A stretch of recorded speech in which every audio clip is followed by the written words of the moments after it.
हमारे देश को आज़ाद हुए कई वर्ष बीत चुके हैं, मगर आज भी हमारे देश में, हमारे समाज में कुछ ऐसी भ्रांतियाँ और ऐसी कुरीतियाँ फैली हुई हैं जिसके चलते गरीब को इंसाफ पाना बहुत ही मुश्किल हो जाता है। अमीर को तो इंसाफ मिल जाता है, मगर गरीब इंसाफ को पाने के लिए दर दर की ठोकरें खाता है, कड़ी मशक्क़त करता है, तब जाके उसको कहीं इंसाफ मिल पाता है। आज की इस घटना में कुछ ऐसा ही है। एक गरीब माँ अपनी बेटी को इंसाफ दिलाने के लिए दर दर की ठोकरें खाती है, कड़ी मशक्क़त करती है। नमस्कार दोस्तों, मैं हूं संजीव और आप देख रहे हैं स्टोरी बाय क्राइम तक। आज की सच्ची घटना बिहार प्रदेश के ज़िला मुजफ्फरनगर की है। मामला नगर कोतवाली थाना क्षेत्र का है। यहाँ एक व्यवसायी होता है, उसके घर पर एक 14 या 15 साल की लड़की काम करती है। झाड़ू पोछा बर्तन और भी जितने काम है सब काम वो करती है। 25 दिसंबर 2022 को उस लड़की की माँ उससे मिलने आती है और माँ अपनी बेटी को देख के बहुत ही खुश हो जाती है, प्रसन्न हो जाती है। बेटी जो है अपनी माँ को देखती तुरंत मुंह पे पर्दा कर लेती है। तो माँ बहुत ही आश्चर्यचकित रह जाती हैं। वो सोचने लगती हैं, बेटी को मैं महीने 2 महीने बाद मिल रही हूँ और उसने मुझे देख के पर्दा क्यों कर लिया है। वो अपनी बेटी के नज़दीक जाती हैं और उससे पूछती हैं, बेटी क्या बात है, क्यों पर्दा कर लिया है तुमने मुझको देख के। बेटी कुछ नहीं कहती है और माँ से कहती है, माँ बैठिए। माँ बैठ जाती हैं, मगर माँ उसकी बार बार उससे यही सवाल पूछ रही होती हैं, यही कह रही होती हैं, क्या बात है, आखिर क्यों पर्दा कर रखा है, मैं तो तुम्हारी माँ हूँ, मुझको देख के कैसा पर्दा, ये हटाओ नकाब। बेटी बेचारी चुपचाप खड़ी होती है, क्योंकि वो कुछ कहना नहीं चाहती, इस बारे में कुछ बताना नहीं चाहती अपनी माँ को। वो इतना अंदर से डरी हुई है।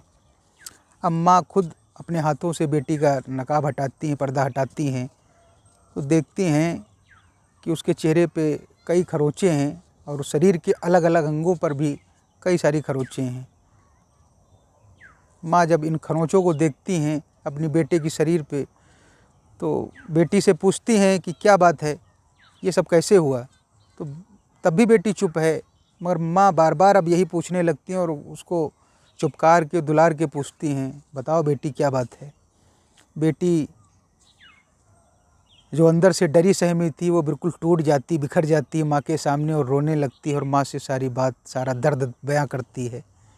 जब से ही माँ उसकी सब कुछ सुनती है, वो अपनी माँ से बताती है कि माँ, छोटे मालिक ने मेरे साथ बहुत ही गलत काम किया है, मेरी इज्जत के साथ खिलवाड़ कर दिया है और साथ ही साथ मुझको मारा पीटा भी है। माँ बहुत ज़्यादा गुस्से में आ जाती हैं और बेटी से कहती हैं, मैं अभी बड़े मालिक से जाके मिलती हूँ और उनसे पूछूंगी कि तुम्हारी बेटे की कैसे हिम्मत हुई कि उसने मेरी बेटी की इज्जत पे हाथ डाल दिया। माँ जब जाने लगती है तो बेटी उनका हाथ पकड़ के रोकने लगती है कि माँ मत जाओ, वहाँ जाने से कोई फ़ायदा नहीं है। मगर माँ कहती है, मैं आज जाऊँगी ज़रूर और बड़े मालिक से मिल के जा रहूँगी। माँ बड़े मालिक के पास पहुँचती है, उनसे कहती है कि छोटे मालिक ने मेरी बेटी के साथ बहुत ही गलत व्यवहार किया है और उसके साथ बहुत ही गलत किया है, उसकी इज्जत के साथ खिलवाड़ किया है। व्यवसायी जैसे ही ये बात सुनता है, उसकी पैरों के नीचे की ज़मीन खिसक जाती है। वो उस लड़की की माँ से कहता है, हाथ जोड़ के गिड़गिड़ाने लगता है कि ये बात मेरे घर के बाहर नहीं जानी चाहिए, वरना मेरी बनी बनाई इज्जत सब मिट्टी में मिल जाएगी, मैं कहीं किसी को मुंह दिखाने वाला नहीं रह जाऊंगा। और तुम परेशान मत हो, उस लड़की की माँ से कहता है व्यवसायी, मैं तुम्हारी लड़की की बहुत धूमधाम से शादी करूंगा और उसकी हर चीज़ का ख्याल भी रखूंगा हमेशा, और मैं तुमको भी बहुत सारे रुपए दूंगा।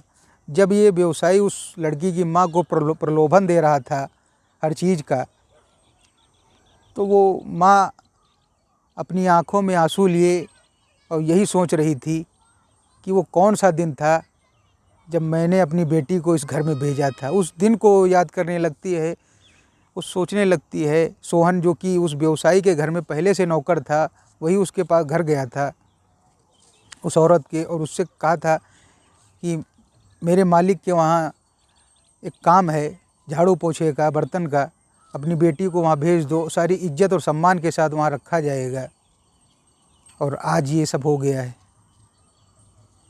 व्यवसायी से बातचीत करके माँ वापस अपनी बेटी के पास आती है और उससे पूछती है, बेटी क्या किया जाए, तो बेटी रोते हुए कहने लगती है, माँ तुम जिनके पास गई थी उन्होंने भी मेरे साथ बहुत गलत किया है, और सोहन जो मुझको लेके आया था उसने भी मेरे साथ संबंध बनाए हैं। माँ जब ये सारी बातें सुनती है तो उसका कलेजा फट जाता है, उसके पैरों के नीचे की ज़मीन खिसक जाती है। और माँ वहीं एक थाना होता है, क्रांति थाना, वहाँ पे जाके अपने साथ हुई जुल्म की दास्तां बताती है पुलिस वालों को, मगर उसकी वहाँ कोई सुनवाई नहीं होती है। माँ थक हार के अपनी बेटी को लेके अपने घर चली आती है और कोर्ट में परिवाद दायर करती है। उसने ये बता दिया था कि वो गरीब ज़रूर है मगर उसने अपनी इज्जत नहीं बेची है, और फास्को एक्ट के तहत वो परिवारवाद दायर करती है।